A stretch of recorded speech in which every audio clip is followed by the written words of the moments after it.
मुस्लिम league नून के सदर नवाज शरीफ और वज़ीर आला पंजाब मरियम नवाज से ईरानी सफ़ीर रज़ा अमीरी मुक़द्दम ने मुलाकात की।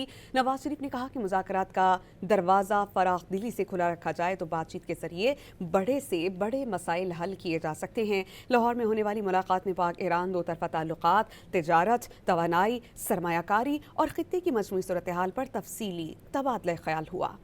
मुस्लिम लीग नून के सदर नवाज शरीफ और वज़ीर आला पंजाब मरियम नवाज से ईरानी सफ़ीर रज़ा अमीरी मुक़द्दम ने मुलाकात की। नवाज शरीफ ने कहा कि मुज़ाकरात का दरवाज़ा फ़राग़ दिली से खुला रखा जाए तो बातचीत के ज़रिए बड़े से बड़े मसाइल हल किए जा सकते हैं। लाहौर में होने वाली मुलाकात में पाक ईरान दो तरफ़ा ताल्लुक़ात, तिजारत, तवानाई, सरमायाकारी और ख़ित्ते की मजमूई सूरत हाल पर तफसीली तबादला ख़याल हुआ।